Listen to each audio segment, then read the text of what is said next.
بسم اللہ الرحمن الرحیم۔ السلام علیکم ورحمۃ اللہ وبرکاتہ۔ جناب عبد المناف کے دو جڑواں بیٹے پیدا ہوئے جن کا نام ہاشم اور عبد شمس رکھا گیا۔ تاریخی کتاب سے پتہ چلتا ہے ان دونوں بچوں کے کچھ اعضاء بھی جڑے ہوئے تھے جن کو بعد میں الگ کیا گیا۔ جب یہ بات نجومیوں تک پہنچی تو انہوں نے پیش گوئی کی کہ ان دونوں کی اولادیں ہمیشہ رنجش میں رہیں گی اور ایک دوسرے سے آگے نکلنے کی دوڑ میں لگی رہیں گی۔ ہاشم سے حضرت عبد المطلب پیدا ہوئے اور ان کی اولاد حضرت عبداللہ جو کہ نبی کریم حضرت محمد صلی اللہ علیہ وسلم کے والد گرامی تھے۔ ابو طالب جن سے شیر خدا حضرت علی پیدا ہوئے حضرت عباس تھے، یہی بنو ہاشم کہلائے۔ ہاشم کے جڑواں بھائی عبد شمس سے امیہ پیدا ہوئے اور امیہ کے دو بیٹے عرب اور ابو العاص تھے۔ عرب سے ابو سفیان، معاویہ اور یزید تھے، جبکہ ابو العاص سے حکم عفان، حکم سے مروان، عبد الملک۔ یزید کے بعد بنو امیہ کے سارے مروان بن حکم سے ہی تھے، چنانچہ امیہ کی آل اولاد بنو امیہ کہلائی، یعنی ہاشم اور چاچا زاد بیٹے کا نام امیہ تھا۔ جناب ہاشم اور امیہ کے درمیان پہلی چپکلش کعبہ کی تولید پار ہوئی۔ اس طرح حضرت عبد المطلب بن ہاشم اور عرب ابن امیہ میں ساری زندگی جنگ کی سی کیفیت رہی جو کہ تمام تاریخی کتب میں موجود ہے، لیکن مکہ میں بنو ہاشم ایک دینی گھرانے سے مشہور ہوئے کیونکہ انہی کے پاس کعبہ کی تولید تھی، جبکہ بنو امیہ مکہ کے دیگر قبائل پر اپنی جنگی قابلیت کی وجہ سے حکمرانی میں رہنے لگے۔ اسی طرح جب بنو ہاشم میں سے حضرت محمد صلی اللہ علیہ وسلم نے نبوت کا اعلان فرمایا تو اکثر بنو امیہ کے لوگوں نے یہ کہہ کر ان کو ماننے سے انکار کیا کہ اگر نبوت ہوتی تو وہ ہمارے خاندان میں ہوتی۔ جنگ بدر اور جنگ صفین بنو ہاشم اور بنو امیہ کے درمیان ہی لڑی گئی۔ اسی طرح بنو امیہ میں سے جب یزید نے 60 ہجری میں حکومت سنبھالی تو اس نے مدینہ کے حاکموں کو خط لکھا کہ مدینہ میں موجود اثر و رسوخ رکھنے والی شخصیت سے ہماری بیعت لو، خصوصی طور پر نواسہ رسول حضرت امام حسین سے تو ہر صورت بیعت لینی ہے۔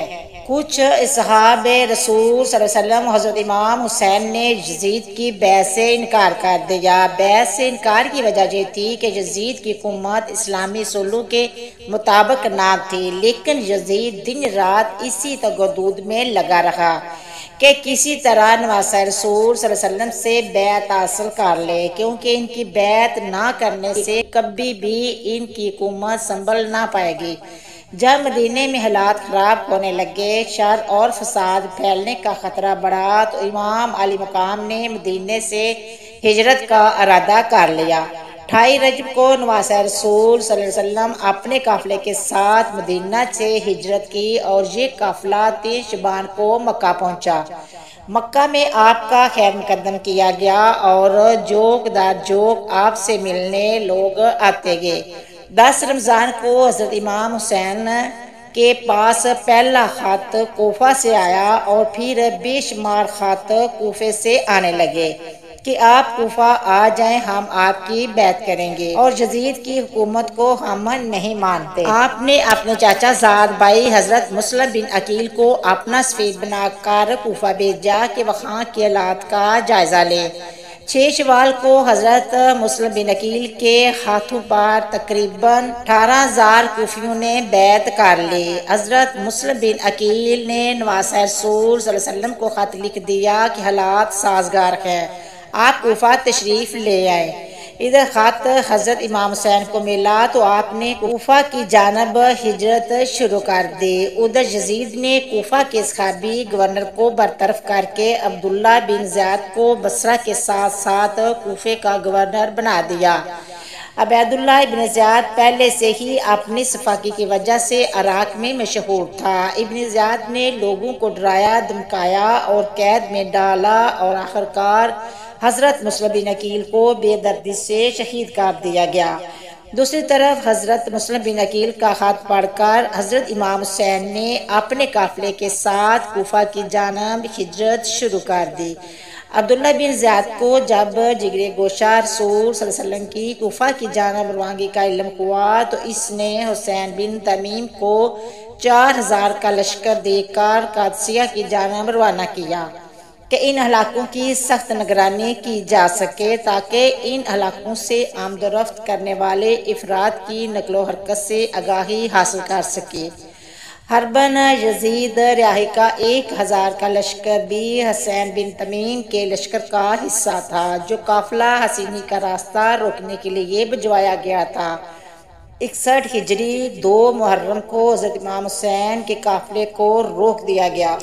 جب امام علی مقام کو پتہ چلا کہ یہی کربلا ہے تو آپ نے حکم دیا کہ خیمے نصب کر دیے جائیں۔ کربلا میں فوج کا سپہ سالار عمر بن سعد تھا جو کہ خون ریزی سے بچنا چاہتا تھا، لیکن کوفہ میں موجود گورنر عبداللہ بن زیاد کو شمر نے جنگ کے لیے اکسایا اور آخرکار 9 محرم کو شمر 400 سپاہی لے کر کربلا پہنچ گیا اور ساتھ میں عمر بن سعد کے لیے دھمکی امیز خط لے کر آیا کہ یا تو حضرت امام حسین سے بیعت لو یا پھر ان کے ساتھ جنگ کرو۔ 10 محرم کو نواسہ رسول صلی اللہ علیہ وسلم اپنے جانساروں کی لاشیں اٹھا اٹھا کر نڈال ہو چکے ہیں، لیکن شجاعت حیدری کی جھلک اب بھی چہرے پر چمک رہی ہے۔ شیر خدا کے شیر اپنے تمام مسلسل اٹھانے کے بعد خود گھوڑے پر سوار ہوتے ہیں۔ حضرت بی بی زینب رکاب تھامتی ہے۔ یزیدی لشکر جب تلوار حیدری کو میدان میں دیکھتے ہیں تو ایک دفعہ ہلچل مچ جاتی ہے۔ وہاں موجود ہر شخص جانتا ہے کہ نبی صلی اللہ علیہ وسلم نے فرمایا تھا حسین مجھ سے ہے اور میں حسین سے ہوں، لیکن بدبختوں کی آنکھوں پر لالچ اور طمع نے پردہ ڈال رکھا تھا۔ ہر کوئی دربار یزید میں اونچا مقام اور انعام اکرام حاصل کرنا چاہتا تھا، لیکن تاریخ نے ایسی بزدل فوج نہ دیکھی۔ سبھی ایک دوسرے کا منہ دیکھ رہے ہیں کہ شہسوار کربلا کا مقابلہ کون کرے گا۔ جیسے ہی امام علی مقام میدان کی طرف بڑھتے ہیں تو شمر کہتا ہے دور سے ہی تیر چلانا شروع کر دو۔ امام علی مقام کو تیر لگ چکے ہیں۔ شمشیر حیدری پر پورا لشکر یک بارگی سے حملہ آور ہوتا ہے۔ خوف کے مارے فوجیوں کی گردنیں کٹ رہی ہیں۔